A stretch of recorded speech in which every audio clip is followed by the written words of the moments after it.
The Eifel Grand Prix, win number 91 for Lewis Hamilton, an incredible achievement that levels him to Michael Schumacher's record. But he didn't have it the easiest way. He didn't qualify in pole position. Valtteri Bottas put up a good fight. And let's have a look at the start, because this was a chance for Lewis to get ahead, and actually Bottas did a great job. So off the line, Hamilton actually gets a better launch. He's completely up the inside of Bottas, and you think, okay, that's Bottas's pole position, all his hard work on Saturday gone.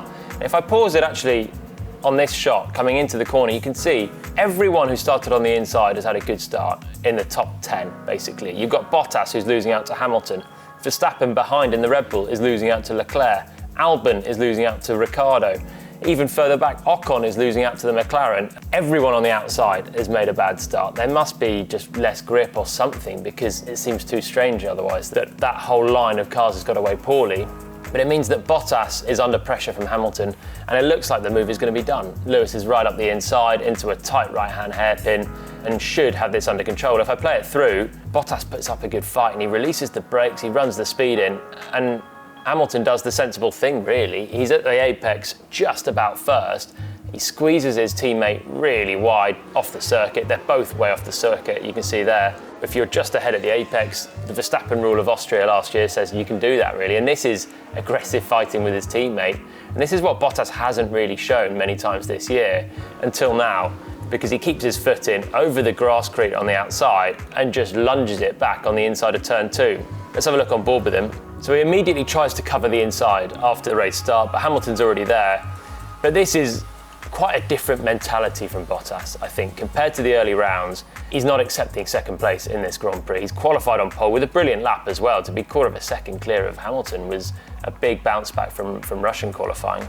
And Hamilton, you can see, if I pause it there, he's got a wheel ahead pretty much. It's tight, but he's there. And he forces Valtteri wide. Now Hamilton rejoins the circuit just before the curb, presumably thinking he's going to get better traction by getting back onto the asphalt as soon as possible. And Bottas has no choice but to just run over all this grasscrete here, which in theory would give him less grip. But he does actually get reasonable traction, and then he just launches up the inside of Hamilton. Hamilton said afterwards that Valtteri was in his blind spot, didn't know he was there, and actually when he realised what he'd done, he thought, fair play, that's a good move. And it was, it got him back in the lead of the race.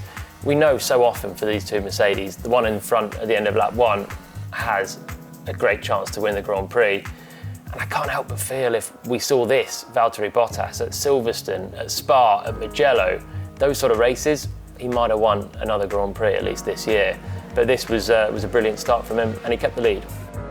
He kept the lead for 12 laps, and then finally the pressure told, and he made a big mistake then down at turn 1. So Hamilton dropped back to just about 2 seconds behind Bottas early on, but never disappeared from Valtteri's mirrors. And actually, as we got to lap 10, 11, 12, he just chiseled away at that gap, and it came down to about 1 second as he's crossing the line to the start of lap 13. Now, Bottas gets a radio message in his ear coming down to this braking zone, asking about a balance change for a pit stop. It's so routine, this radio message, and it's basically every time a driver comes into the pits, they're going to be asked if they want a balance change. It will be a front wing adjust for the next set of tyres. It indicates that Mercedes are thinking about pitting him soon anyway. They can clearly see that he's starting to struggle on the tyres.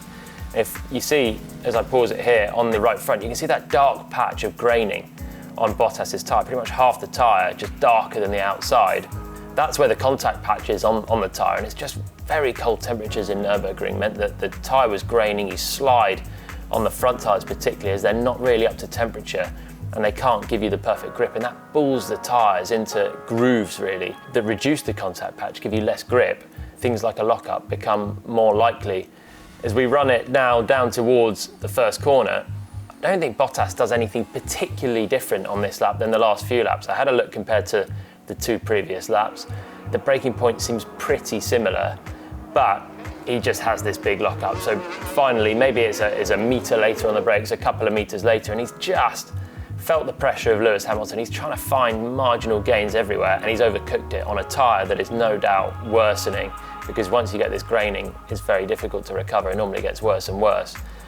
And it's a huge lockup. He runs in really deep, destroys his tyre, and of course the worst thing is Lewis Hamilton flies past at turn 2, and all of his hard work in qualifying at the race start is pretty much undone at this moment. And that's Hamilton's race to lose now. That precious track position for the Mercedes has gone to Lewis. We can now switch to Hamilton's on board and watch what happens in front. You can see he's quite close to Bottas, but he's nowhere near thinking about a move yet. And actually, he's probably just about in that 1 second gap. That's quite difficult to get into that DRS zone. The dirty air starts to become bigger. But it's the pressure, I think, that he put on Bottas for lap after lap, just chipping away at the gap. And Bottas has tried to just find a little bit on the braking on a worse tyre. And it's just a smokescreen for Hamilton down towards turn 1. It's very difficult to actually drive knowing that there's someone ahead who's having a huge lockup. You don't know who's going to end up in the wall. Maybe he's even going to make the corner okay. But Hamilton does a good first corner, gets alongside, and then he just sweeps around the outside of Bottas at turn 2. And Valtteri at this point is struggling with a big vibration already, and I'm sure in his heart of hearts, he kind of knows that that big mistake has cost him the race. Ultimately, he got a bit of bad luck afterwards. The virtual safety car didn't help him at all because it allowed both Hamilton and Verstappen a cheap pit stop, really, when George Russell's car was being cleared. That kind of left him completely out of contention, where he might have been in with a little bit of a sniff had he been able to just put his tyres on and maybe try and undercut Hamilton again. But it didn't matter anyway, because he retired the car afterwards with an engine issue. No power. It's like a leap pump or something. No power. Box. Slowing lap, we're going to retire the car. So tough day in the end for Bottas. Loved the qualifying, loved the start. More of that, and I'm sure he'll win another race this year.